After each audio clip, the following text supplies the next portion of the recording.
नमस्कार साथियों, आज हम पृथ्वी की आंतरिक संरचना के बारे में पढ़ेंगे। पृथ्वी की आंतरिक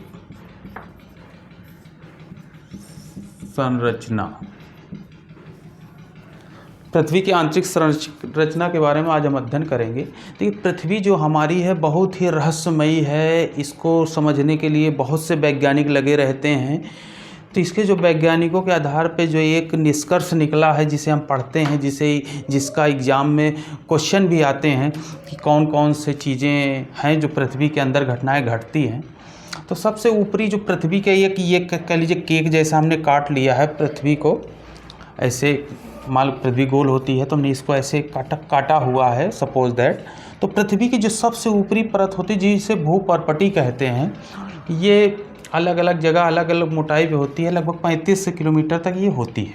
तो भूपर्पटी में ही हम लोग सब खेती किसानी सब चीज़ें यहीं होती है। नदी नाले तालाब सब कुछ, पहाड़ पर्वत सब ये इसी में है, सागर सब कुछ इसी में है। तो भूपर्पटी में दो चीज़ मुख्यतः है, सिलिका और एल्युमिनियम। तो सिलिका एल्युमिनियम की अधिकता होने की वजह से इसे सियाल कहा जाता है, क्योंकि ये चट्टानों के बारीक टुकड़ों से बनी रहती है। तो इसमें सियाल इसे कहा जाता है। तो सियाल भूपर्पटी की सबसे ऊपरी, जिसे अर्थ क्रस्ट कहते हैं, सबसे ऊपरी परत है। उसके बाद हम नीचे आते हैं मेंटल। मेंटल में देखिए क्या है, पृथ्वी को मेंटल और क्रोड और भूपर्पटी तीन ही भाग हैं मेन। एक ऊपर भूपर्पटी हो गया, जिसे भू हम लोग ऊपर की भू की पपड़ी होती है उसे, फिर मेंटल, फिर नीचे क्रोड। अब इसको मेंटल को दो भागों में बांटते हैं, ऊपरी मेंटल, निचला मेंटल। ऊपरी मेंटल 700 किलोमीटर तक होता है। फिर 700 के बाद 2900 तक होता है निचली मेंटल। 700 के बाद 2900 तक 2900 किलोमीटर तक ये होता है। तो ये निचला ऊपरी मेंटल और ऊपरी मेंटल में ही पिघली अवस्था में होती है। ये पिघली अवस्था होती है ऊपरी मेंटल। यहाँ से ही पिघली अवस्था होने की वजह से ज्वालामुखी की सारी घटनाएं यहीं से निकलती हैं, चीज़ें यहीं से ऊपर आती हैं। इसलिए इसे ज्वालामुखी घटनाएं कहाँ होती है? ऊपरी मेंटल में।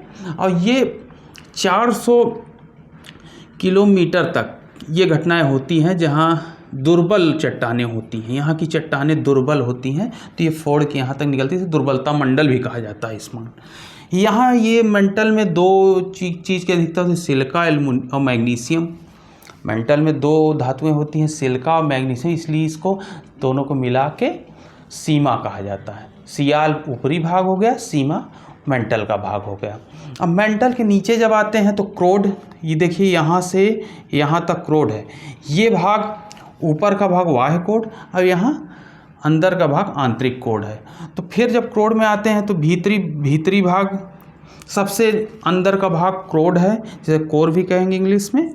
तो ये सबसे भीतरी भाग है। बाह्य कोड तरल होता है, आंतरिक कोड फिर ठोस होता है, अंत में फिर ठोस होता है। यहाँ सबसे भारी पदार्थ होते हैं, भारी चीज़ें होती हैं, जैसे लोहा है, निकल है। इसलिए इस भाग को निफे कहते हैं। दोनों को मिला देंगे निफे। यहाँ सियाल हो गया, यहाँ सीमा हो गया और यहाँ निफे हो गया। प्रश्न अक्सर पूछा जाता है कि भूपर्पटी में कौन कौन सी चीज़ होती है? सियाल, सिलिका, एल्युमिनियम की अधिकता होती है। यहाँ सिलिका, मैग्नीशियम की अधिकता होती है। यहाँ लोहा पृथ्वी के किस भाग में पाया जाता है? क्रोड में पाया जाता है या कोर में पाया जाता है? तो ये आप ध्यान से इसको समझिएगा, जिससे एग्जाम में इससे संबंधित प्रश्न आप कर सकें। Thank you.